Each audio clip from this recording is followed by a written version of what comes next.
We continue our series now looking at the declining rate of fertility across Canada and an increasing number of people choosing not to have children. Earlier this week, we heard from young childless men who decided to get vasectomies. And for many of them, the process, they say, was simple and straightforward. And they faced some, but most of them said little pushback from medical professionals, which is a change for many doctors, including Dr. Errol Billenkoff. I used to pretty much refuse it in cases where I didn't think it was appropriate. But through conversations with the other doctors as part of this international chat group, that exact topic did come up, and there was quite a range of attitudes about it. On one end, you've got people saying, no, there's no way you should do a vasectomy on a 23-year-old with no kids, and then others are saying, well, they got the right to, have it if they want it. Who are we to interfere with that decision? And so I think more and more we're realizing that it's really not our choice, but it's really their choice. Well, the situation around this, the doctors and choices and patients and what they would like is not necessarily the same for women hoping to get a similar procedure. Melanie Zebrynski says she never wanted kids, and so she asked her doctor for a tubal ligation for years before giving up. For those who've never heard of this is a procedure where a woman's fallopian tubes are tied or blocked, and that prevents pregnancy. Melanie joins us now to talk about her experience and to add to our series as we look at these stories individually. Really grateful you're here. Thank you for being here. Thank you for having me.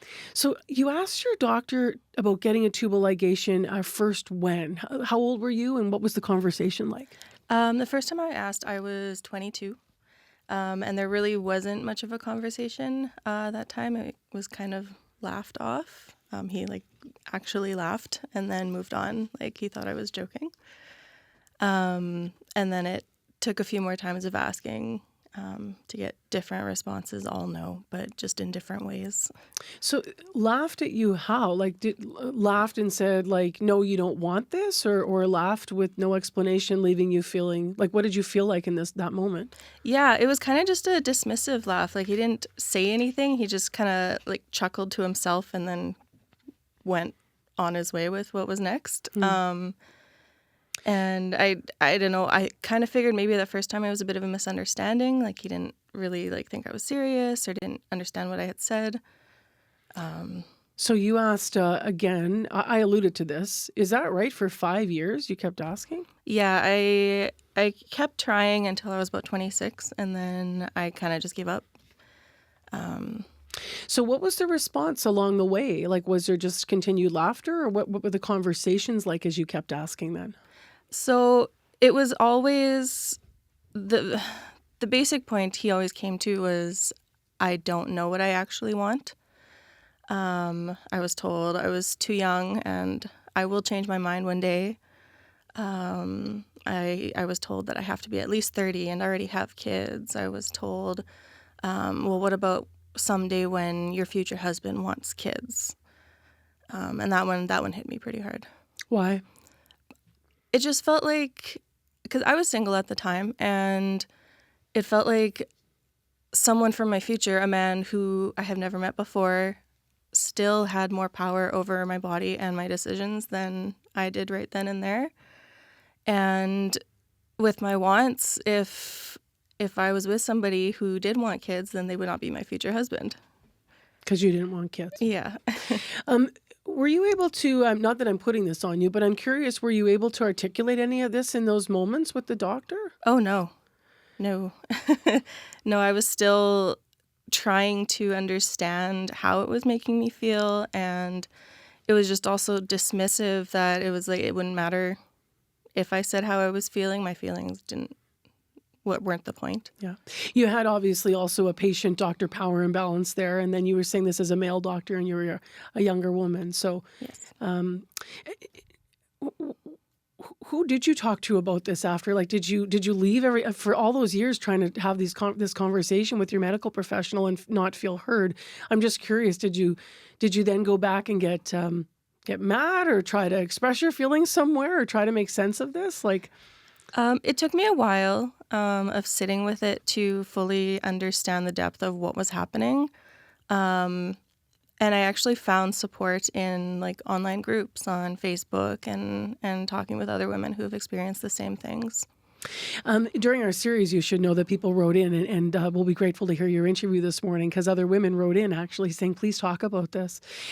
There are a lot of birth control options available to women. Why for you was tubal ligation the right choice for you versus, I guess, something like the pill or an IUD?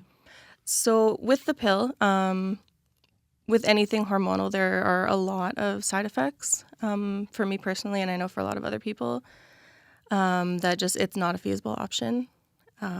And with the IUD, there are other side effects as well. Like there's the hormonal one, same story, and there's the copper one, which it isn't hormonal, but it's also very painful to have inserted and removed. And there are a lot of testimonies of women who then experience like more pain during their cycle because of it. So some concerns around the other things made your choice clearer for you. Yeah.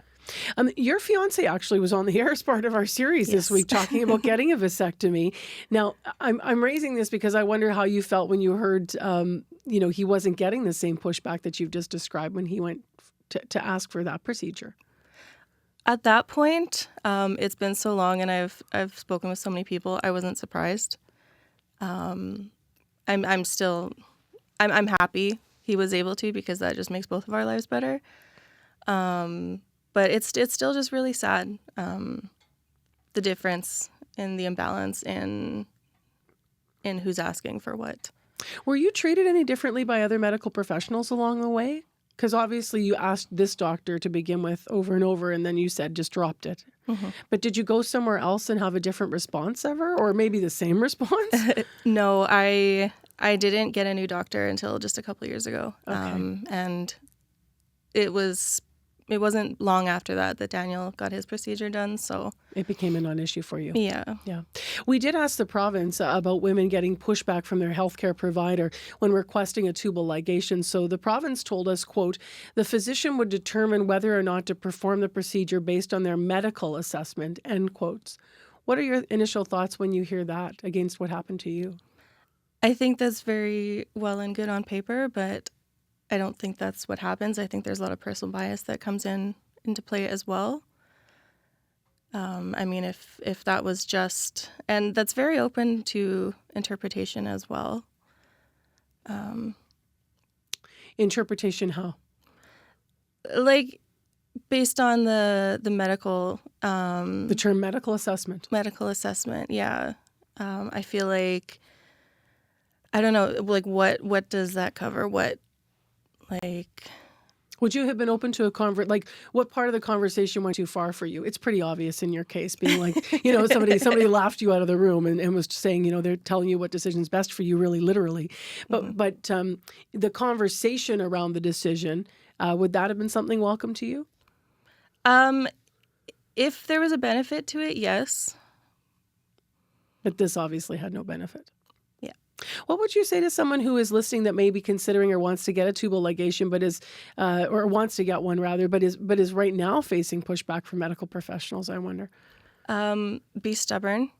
Be the most stubborn you've been in your life, and look for other resources as well. Ask different people. There's now actually a list on Reddit of doctors who are willing to help people. So that's a great resource as well. Yeah, just be the best advocate you can be for yourself. Thank you so much for sharing your story with us as part of our series, Melanie. Appreciate it. Thanks for having me. That's Melanie Zebrynski live in studio with us today. She's now 32-year-old Winnipegger. Now, as we mentioned, we spoke to the province, or asked the province rather, about why women appear to have more difficulty getting a tubal ligation than men facing getting a vasectomy. They did reply to that question directly with a short email. The spokesperson said, quote, tubal ligation is an insured service through Manitoba Health Benefits. The physician would determine whether or not to perform the procedure based on their medical assessment, end quote. So once again, medical assessment factoring into that response also.